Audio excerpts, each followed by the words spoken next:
Olá pessoal, bem-vindos a mais um vídeo do canal Tech Robertson. Hoje eu vou mostrar para vocês como instalar de forma simples um cluster Kubernetes para que você possa fazer principalmente os seus laboratórios ou até mesmo um ambiente de produção com a ferramenta KeyOps.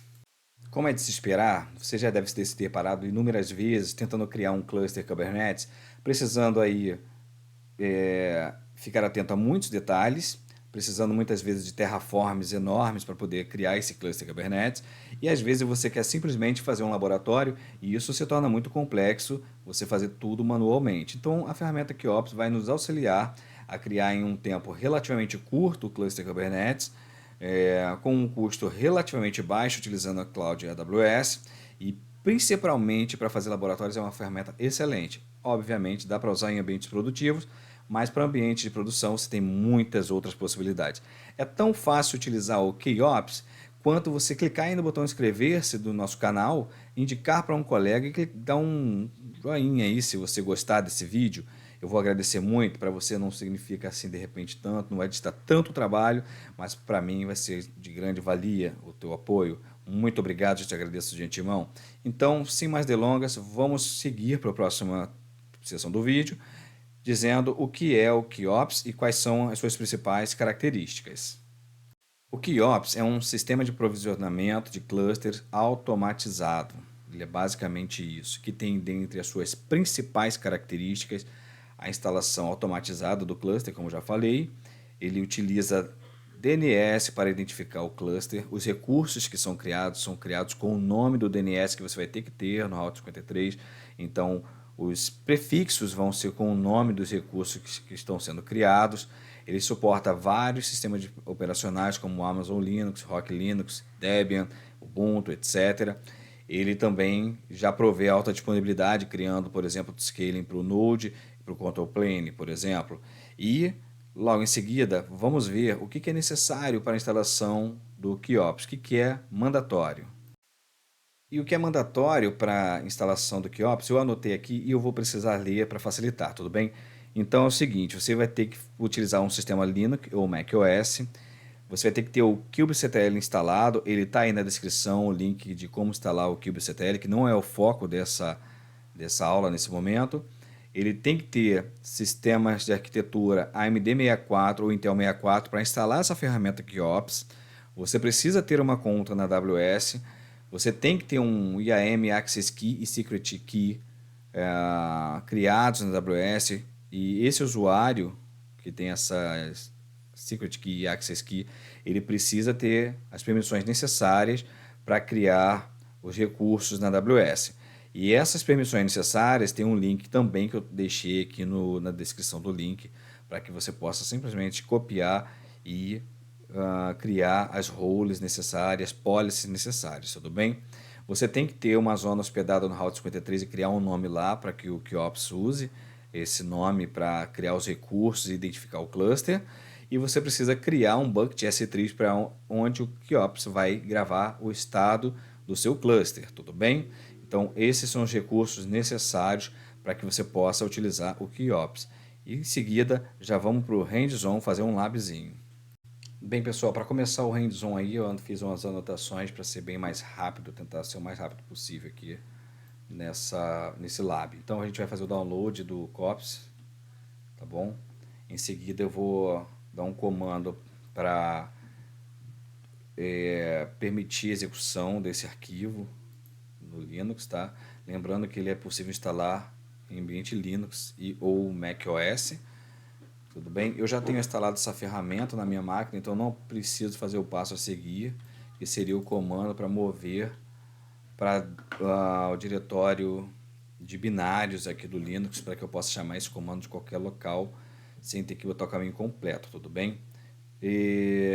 Vale ressaltar também que essa documentação do passo a passo para a instalação do KeyOps vai estar no link que eu vou colocar na descrição, faz parte da documentação oficial do Kubernetes, tudo bem?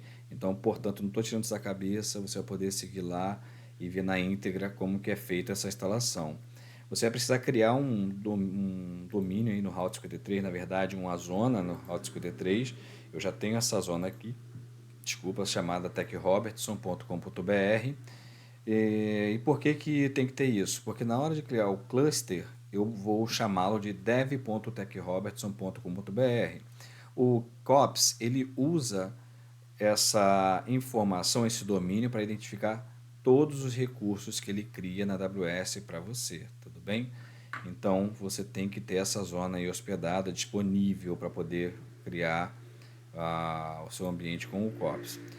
Vale informar também que você tem que criar um S3 Bucket. Então, assim como eu tenho esse S3 Bucket aqui criado, cluster.techrobertson, você pode criar o seu aí, não precisa de nada de mais configurado. Bota o nome do seu bucket, bota aí a região, não precisa ser a mesma onde você vai deployar o COPS, e create bucket, acabou. Anotou os dados desse bucket, você vai exportar a variável, tá? No meu caso aqui, eu já botei a variável até dentro do arquivo bash rc, que é para que, caso eu precise novamente abrir o terminal ou reiniciar minha máquina, essa continue disponível para mim novo, em um novo terminal.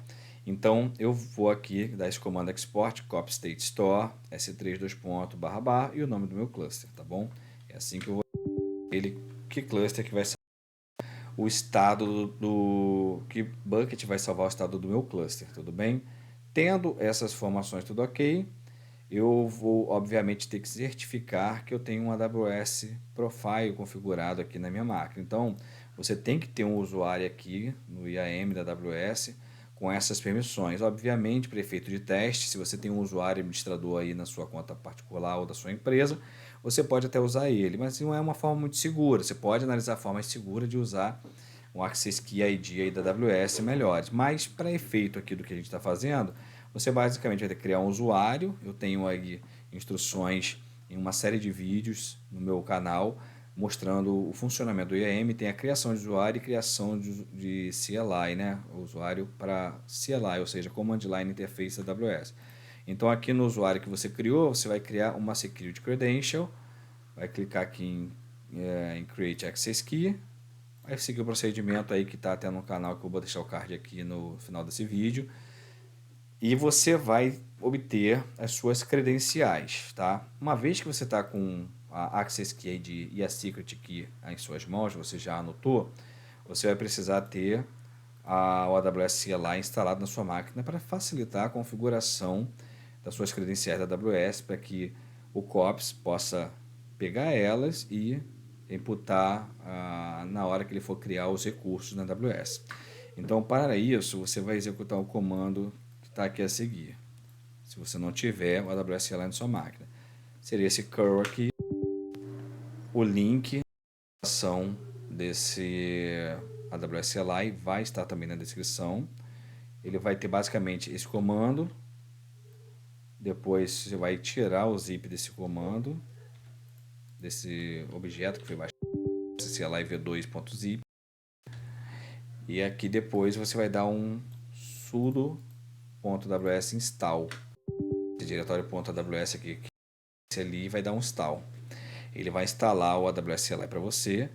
E uma vez ele instalado o AWS CLI, você vai dar para AWS --version.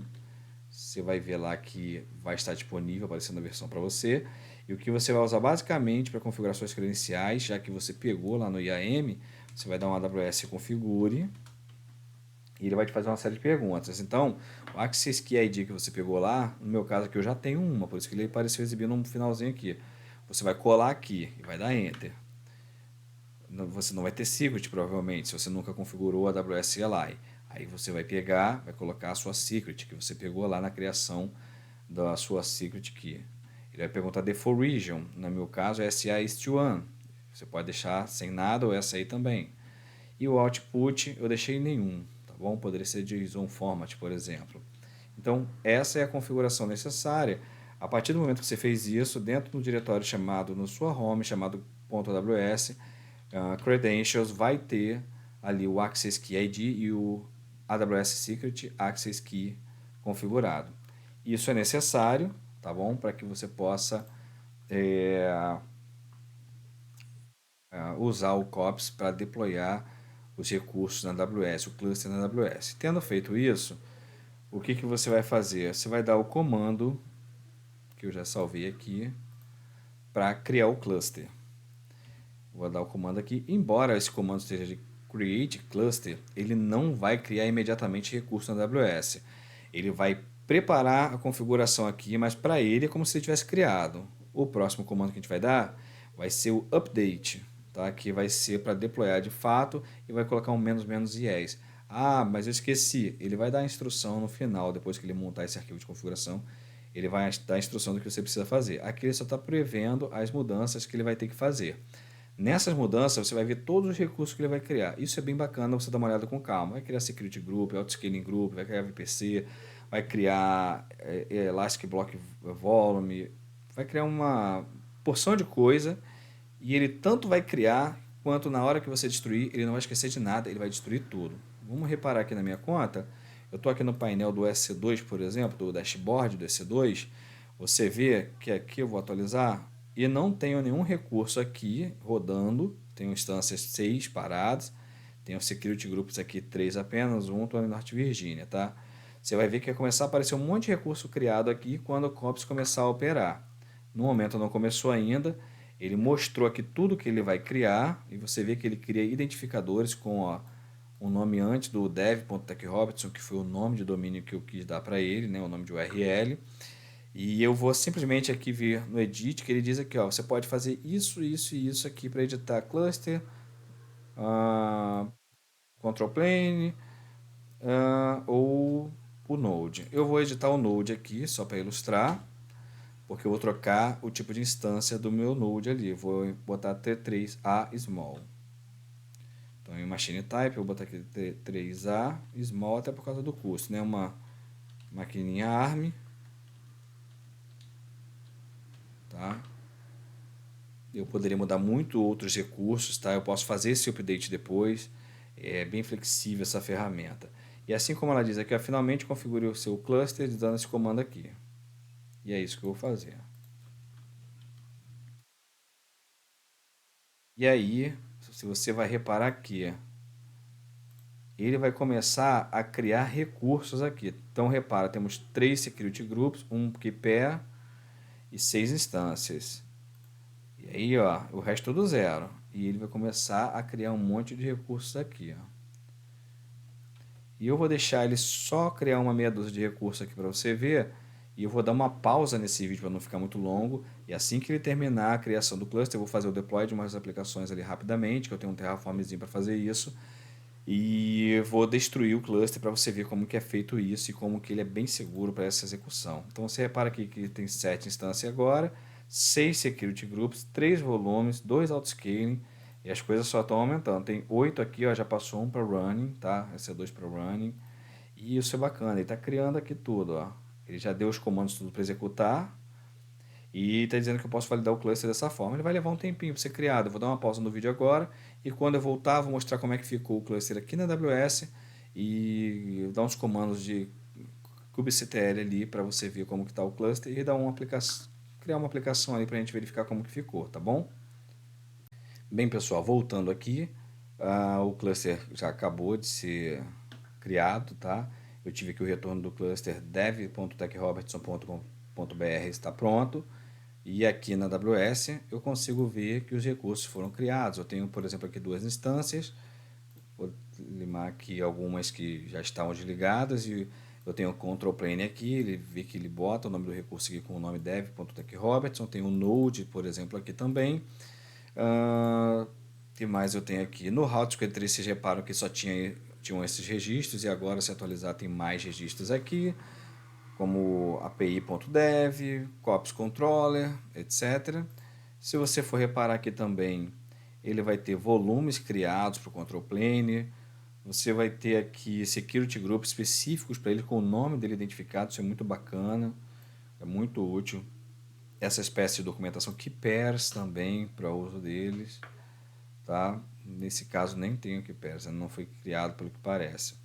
Vai ter aqui Autoscaling Group, que foi criado especificamente um para o cluster e outro para o node, e isso é o bem bacana, né? Então, se eu tenho essa ferramenta já que criou para mim, se eu der um kubectl get nodes, por exemplo, eu tenho aí a informação do meu Node. Deixa eu ver se o getPods vai trazer alguma coisa aqui.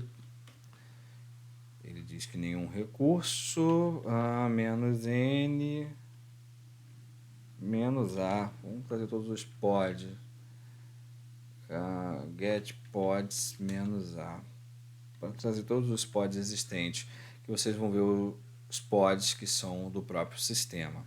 Para que a gente possa fazer um deploy aqui rapidamente, eu vou botar aqui um Terraform apply menos auto approve para tentar ser rápido, para ver se ele vai prover os meus recursos lá, meus pods, tá? Obviamente que eu vou ter que fazer o seguinte aqui, porque o meu Terraform é kubectl create namespace hotel kubectl create namespace grafana e tempo, porque as minhas aplicações elas já até falharam porque não tinha esse namespace. Eu vou botar aqui agora de novo para executar e elas não vão falhar. Em pouco tempo vou ter 3 serviços aí disponíveis e você vai ver que quando eu der o kubectl-a, ele não vai trazer só os pods do sistema. Reparem aqui que ele já subiu o pod do OpenTelemetry, está criando, né? Do tempo, e depois ele vai criar o do Grafana. O do Grafana eu acho que ele vai demorar um pouquinho mais, porque eu botei um formato lá que ele vai gerar um link, uma URL externa para que eu possa acessar lá. Eu acho que ele vai demorar bastante. Mas você pode ver aí, pelos testes que a gente está vendo, que ele já criou, já está no status running aqui o tempo e o OpenTelemetry. Tá? Então, o cluster está validado, está funcionando corretamente. E a primeira vez você tem até um certo trabalhinho, mas agora, depois que você for fazer mais vezes isso, usa, poxa, testei aqui, acabei, não estou fazendo mais nada. O que vai acontecer? O Grafana já até subiu aqui. Eu vou fazer o seguinte, eu vou interromper aqui o meu Terraform. E eu estou fazendo um lab também com o Terraform para facilitar o meu tanto a criação quanto o destroy, né? Vou dar aqui o destroy. E aí em seguida eu vou dar um delete aqui no meu cluster para você reparar que não vai ficar resquício nenhum, nem dos itens que eu criei aqui, que foram pod. Eu não precisava fazer isso para poder deletar o Terraform antes, tá? Mas eu vou fazer isso para que fique bem limpo o meu ambiente aqui. Então você vê que agora só tem fica um lixo ali na verdade do Grafana, né? Ele não vai ser deletado porque provavelmente eu interrompi ali. Não, está terminando aqui o tempo. E o Grafana ficou ali meio perdido, mas de qualquer forma eu vou fazer o seguinte. Eu vou dar o meu delete ali do cluster, tá? Para mostrar para vocês o processo de deleção que é feito. Ele vai elencar aí tudo que ele vai fazer e vai pedir uma confirmação. Aliás, nesse caso eu já botei o menos IES e não vai pedir confirmação. Você vai reparar aqui nos recursos do meu S2, por exemplo. Se eu vir aqui no dashboard, vai começar a sumir aqui os dois running, vai começar a diminuir aqui o número de security group, load balance vai deixar de existir. Nesse caso, o load balance foi criado, tá vendo? Olha isso aí que está acontecendo, já saiu duas instâncias do running, auto scaling group vai deixar de existir, volumes vai deixar de existir. Isso leva um tempinho, né? Ele está aparecendo aqui tudo que ele está fazendo, ó, limpando para mim tudo que ele criou. Volume, Route 53 Record. Então, se ele já fez aqui no Route 53, ó, já limpou aqui. Olha que bacana. E aí, você não vai gastar nenhum centavo a mais por isso. A primeira vez parece que dá um certo trabalho, mas quando você precisar fazer isso mais vezes, você vai dar simplesmente o comando de update e depois de delete. Update e delete, e você pode fazer um custo baixo de de uso de recursos da AWS, você tem que se atentar que vai gastar um valor da AWS dos recursos envolvidos. No meu caso aqui eu fiz vários e vários e vários testes de algumas horas e não chegou nem a $10 de uso, tá bom? Eu tenho créditos para poder usar isso, obviamente fica mais fácil, mas eu gosto muito de fazer esse tipo de laboratório assim numa conta minha, numa conta controlada, principalmente quando são coisas ainda que eu não domino completamente, né? Quando são laboratório de coisas que eu não domino completamente, eu não gosto de fazer em conta corporativa, tudo bem? Então, para concluir, eu acho que o COPS ele é muito bacana, né? Principalmente para execução de laboratórios. E dessa forma, também sendo possível utilizar em ambiente de produção. Espero que tenham gostado aí. Parece um pouco complexo no primeiro momento, mas vocês vão ver que depois que vocês fizerem a primeira vez, vai ficar muito mais fácil usá-lo no dia a dia. Sempre ferramentas de laboratório para preparar inicialmente dá um certo trabalhinho, mas em seguida, os próximos que você vai fazer, vai ser bem mais tranquilo, tá bom? Espero que tenham gostado do vídeo. Curtam, compartilhem. Agradeço a sua audiência. Até a próxima instrução que vamos ter.